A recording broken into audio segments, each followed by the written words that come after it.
Major funding for KPBS Evening Edition has been made possible in part by Bill Howe Family of Companies, providing San Diego with plumbing, heating, and air restoration, flood and remodeling services for over 40 years. Call 1-800-BILL-HOWE or visit billhowe.com. And by the Conrad Trebas Foundation, Darlene Marcos Shiley, and by the following.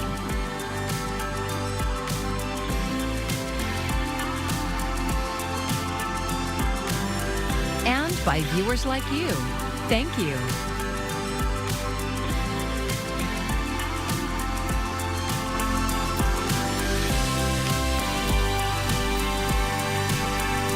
Dense fog is once again disrupting holiday travel. Thanks for joining us. I'm John Carroll in for Maya Trabulsi. Hundreds of flights were delayed or canceled today, but as KPBS reporter Alexander Nguyen shows us, some passengers are staying in the holiday spirit despite the delays. I went up to the desk and they says, you can't leave. Your flight has been canceled. Linda's story is similar to many at San Diego International Airport today. Many flights were canceled or delayed because of dense fog. We're looking at about flights that are delayed about an hour and a half. Nicole Hall is the spokesperson for the airport. She says the ground delay is not expected to be lifted until tonight. We really encourage people, if you're coming to the airport tonight or tomorrow morning, anticipate there could be potential delays. Nick DeStrom was in San Diego this week for his wedding. Being from Michigan, he didn't expect fog to be the reason for his travel delays. But he seems to be in good spirits about it. I mean, they've given us every update pretty timely. I've not had any issues so far. I wish that, we had a better opportunity to see how long the lines are going to be before we get here, to see if we had to get here any earlier than we usually do. He's one of the lucky ones. In Terminal 1, Southwest Airlines is experiencing massive delays. As you can see from the board, almost all of Southwest flights are either delayed or canceled, and the line for check-in is snaking around the airport almost to Terminal 2. Hundreds of people were waiting to check in their luggage by midday. In a statement, Southwest says it is working to accommodate customers and apologizes for the unavoidable delays. Hall says the airport is working with the airlines to get passengers to their gates on time. When the flights are departing, our operations teams will call those flights and allow those people to go in through the TSA rather than having a lot of people crowded in the terminals. Normally I like to play a game of chicken like 30 minutes before boarding starts. I would have not made my flight today if I did that. I have never seen a line like this in all my years here. Never. As for Linda, her flight back to Michigan is rebooked for Sunday. No. That's impossible. I might just start hitchhiking. I should be there before Sunday, right? Alexander Nguyen, KPBS News. Well, temperature's not changing too much tonight compared to last night. 50 degrees is our low. Continuing to see those partly cloudy skies, but there are some changes on the way for this weekend and as we look ahead to next week. I'll break all of those down coming up.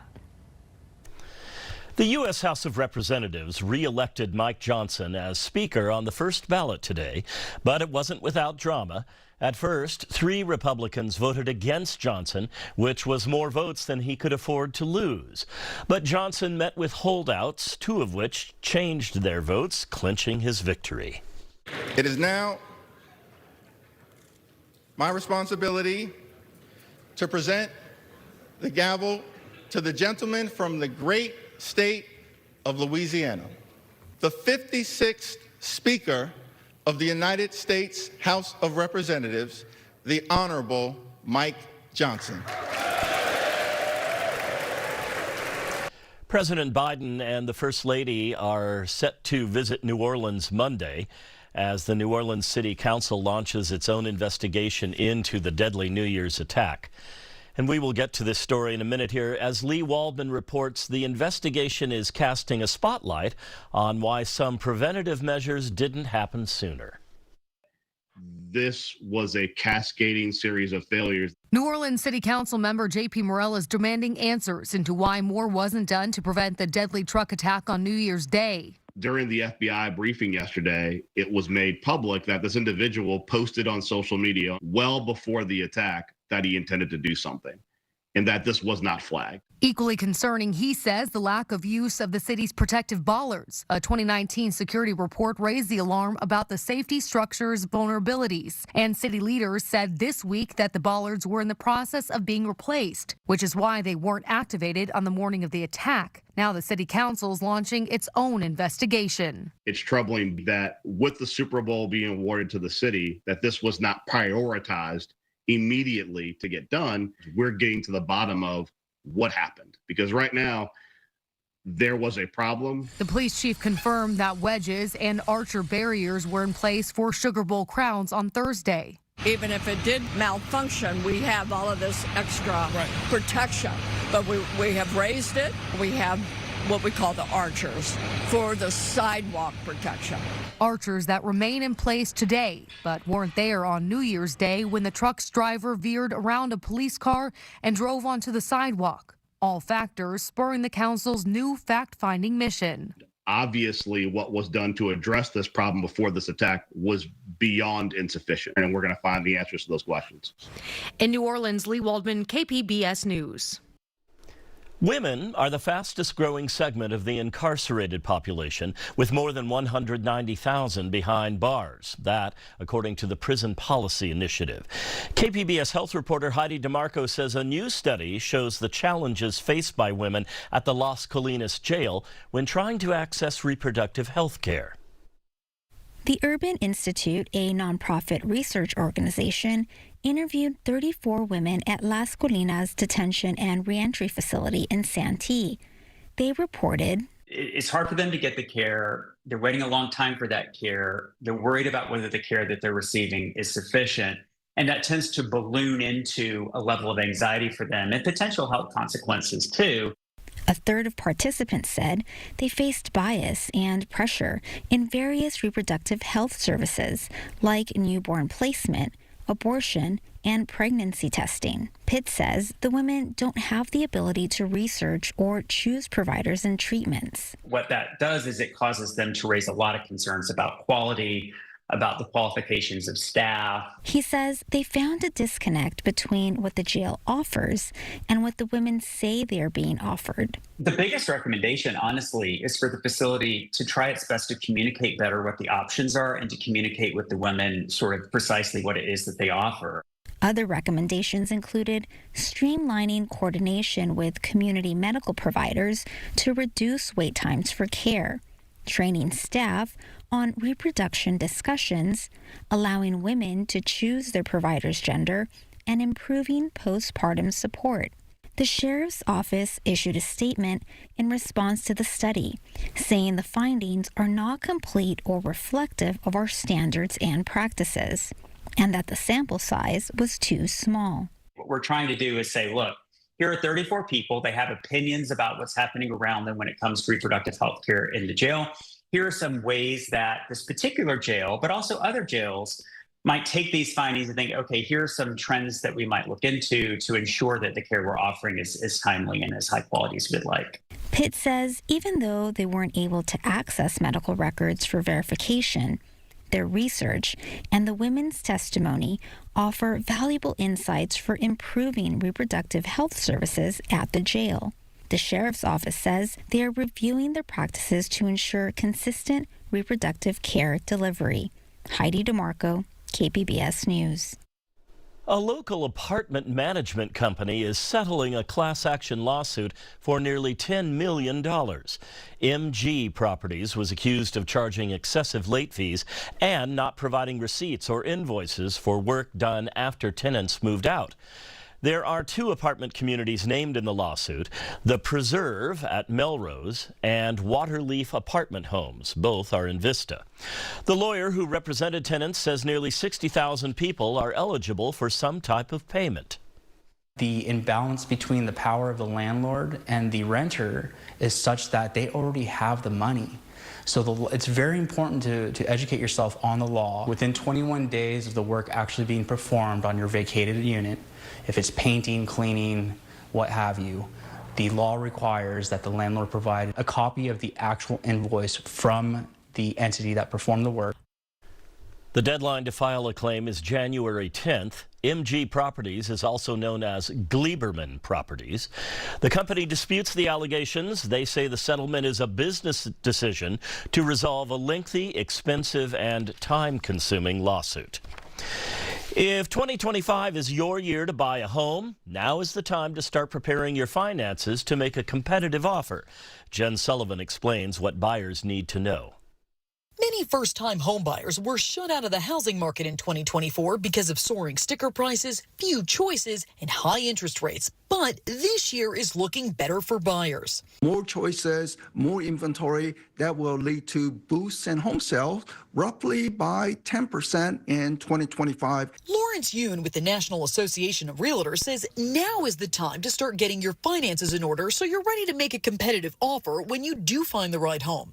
First, make sure your credit is in good standing. Second, figure out how much you can afford. Third, find a mortgage lender. Look for the mortgage lender who offers the best rates and even consider adjustable rate mortgage. Be prepared to pay a higher rate for your mortgage. As of last week, the national average for a 30-year fixed mortgage rate was 6.85%, according to Freddie Mac. If you are in the market for a home, you're going to pay a pretty steep interest rate. And I wouldn't necessarily count on interest rates to come down a lot in the immediate future. Next, calculate how much your down payment will cost.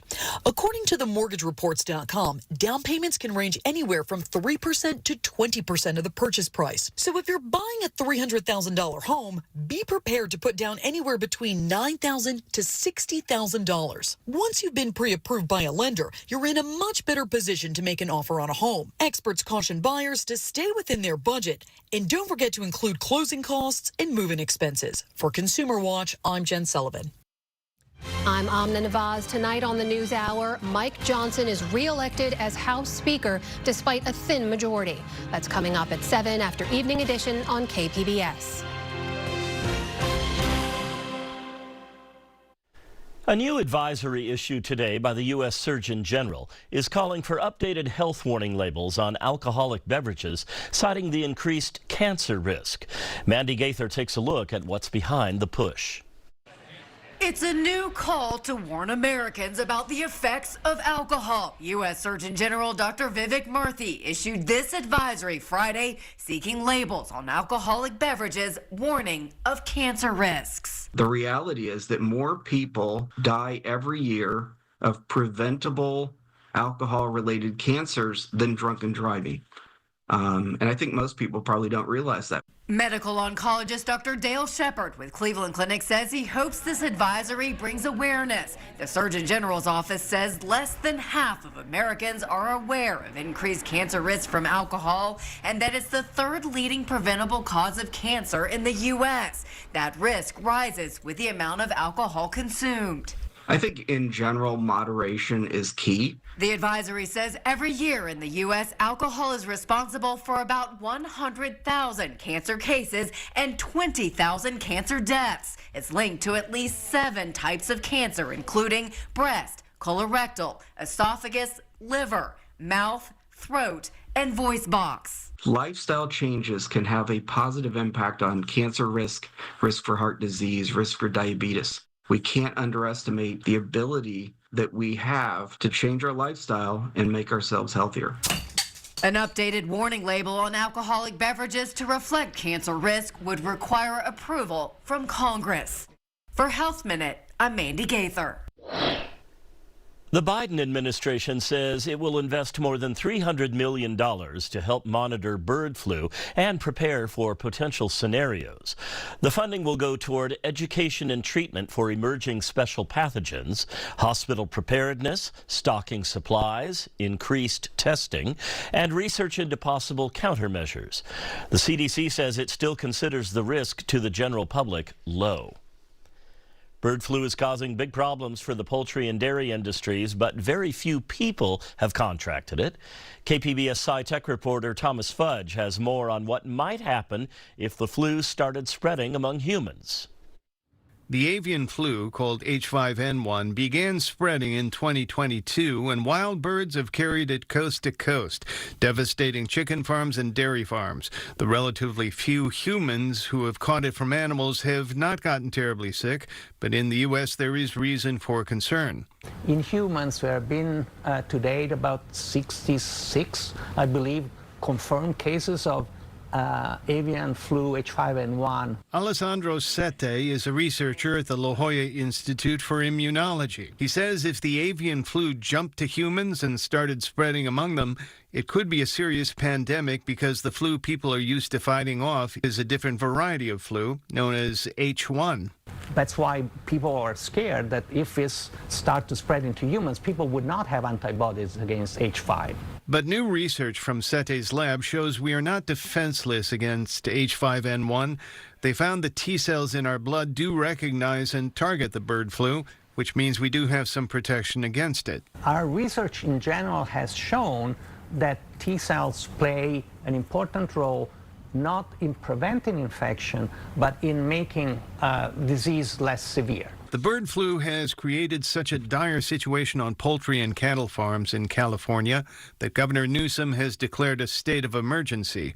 Right now, the damage is mainly economic, but Sette says until the flu is brought under control among animals, the potential risk of a human pandemic is real. Viruses mutate all the time, and the more virus is produced in infected animals, the more there is a chance. Another creature very susceptible to avian flu are cats, wild and domestic.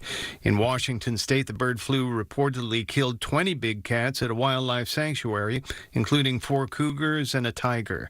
Thomas Fudge, KPBS News. A judge has ruled that part of the San Diego Humane Society's Community Cats program is unlawful. KPBS reporter Katie Anastas says the program releases both feral and friendly cats back to their outdoor homes. The San Diego Humane Society says there are well over 250,000 free-roaming cats in the county. Their Community Cats program spays or neuters outdoor cats, vaccinates them, and then releases them back to where they were found. The goal is to keep the population healthy and shrink it over time. The program began with feral cats, and in 2021, it expanded to include friendly cats without signs of ownership, like collars or microchips, if they appear to be doing well outdoors. Last month, a judge sided with advocates who said releasing adoptable cats without a caretaker is animal abandonment, which is illegal. Attorney Brian Pease represented them. You just don't want friendly adoptable cats to lose the opportunity to have adoption and instead being put out there without caretakers and become the next meal for a coyote or hit by a car or become dehydrated. The Humane Society argues that many community cats are friendly because of their positive interactions with humans. They say shelters can expose thriving outdoor cats to stress and disease. Pease says they have no problem with the policy toward feral cats, but he says friendly cats that may have had an owner before are slipping through the cracks. We're not looking for a drastic change. We're looking for San Diego Humane Society to do what they already acknowledge the law requires them to do anyway, which is when a stray or abandoned cat is brought to them, they are in fact supposed to bring that cat into the shelter. A spokesperson for the San Diego Humane Society says the program will remain active without any changes until further clarification from the court. In a statement, the Humane Society wrote in part, quote, "We are carefully reviewing the judge's decision and collaborating with our legal team on next steps. This is only the first chapter in this case, and we expect that a future court will rule differently and understand that the Community Cat program is both legal and the most humane way to save the lives of cats." Katie Anastas, KPBS News. Animal shelters across San Diego County are in crisis. In a special evening edition, we take a deeper look at why shelters are overcrowded, what's being done about it, and how every one of us can help. The show will air tonight at 8:30 in place of KPBS News This Week, and we do hope you'll join us.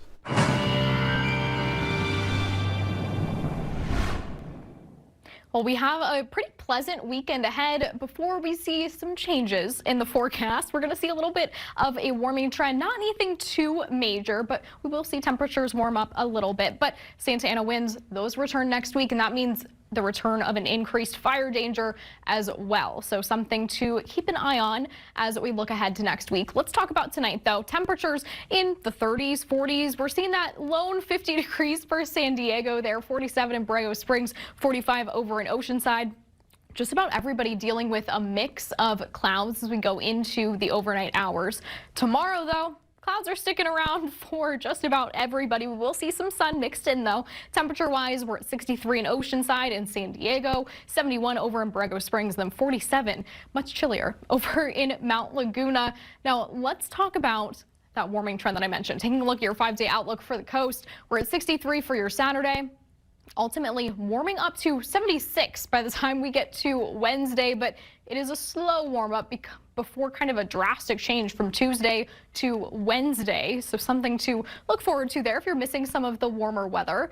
Now let's take a look at your 5-day outlook further inland. 66 for your Saturday. We're going to continue to see some of those clouds mixed in over the next couple of days.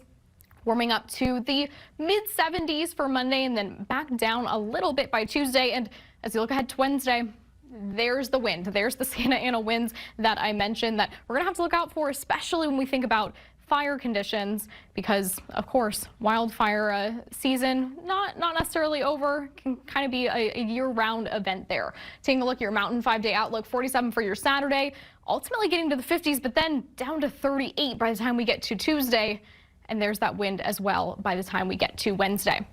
Finally, your desert outlook, we're in the 70s, staying relatively consistent. Temperatures not changing too much here, from 71 on Saturday up to 74 by the time we get to Monday. And then we cool back down to the low 70s for your Tuesday and Wednesday.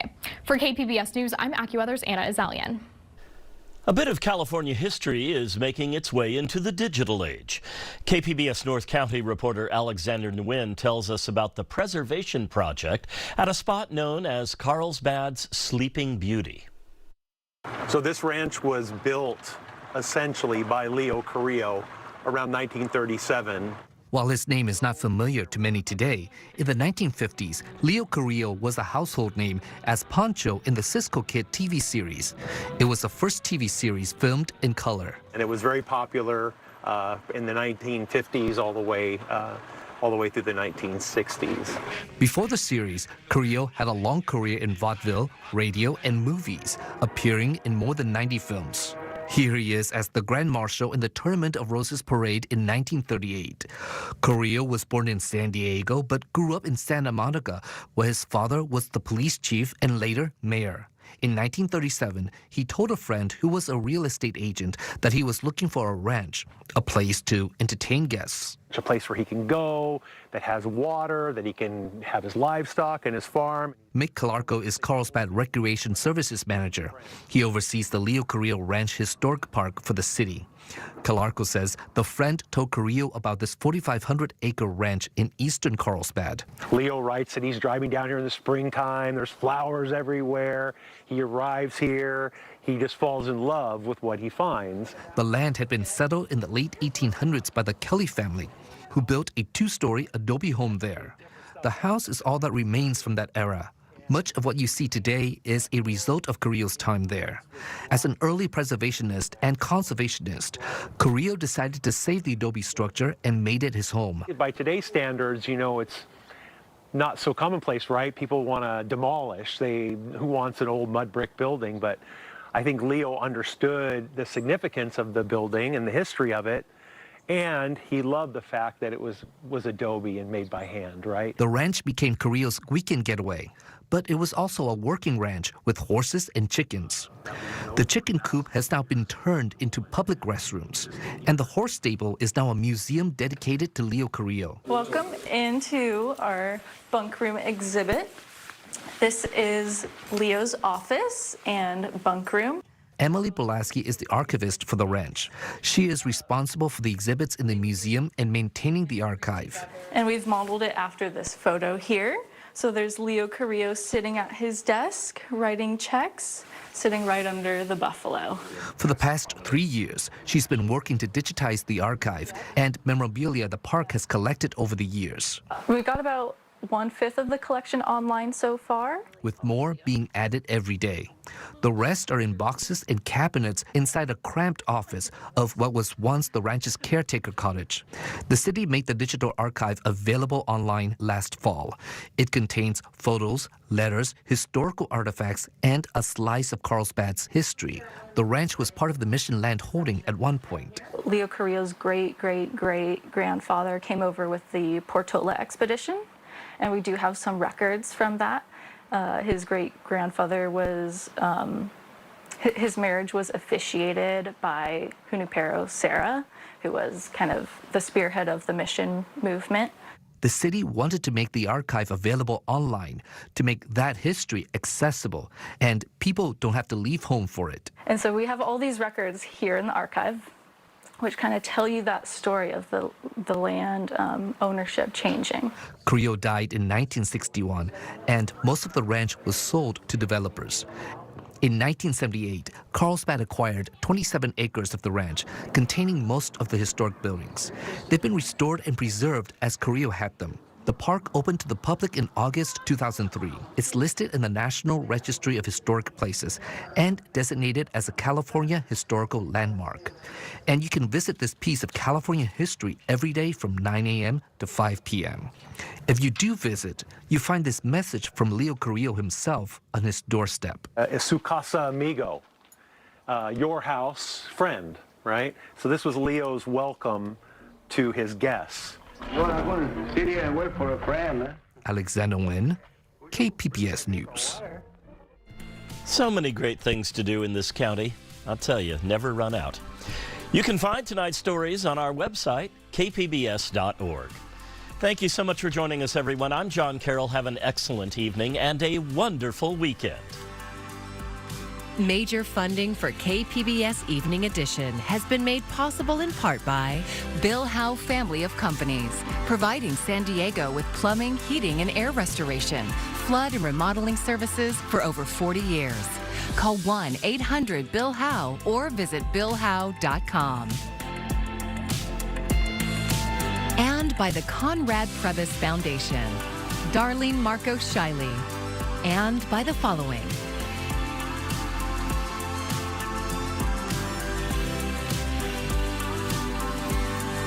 and by viewers like you. Thank you.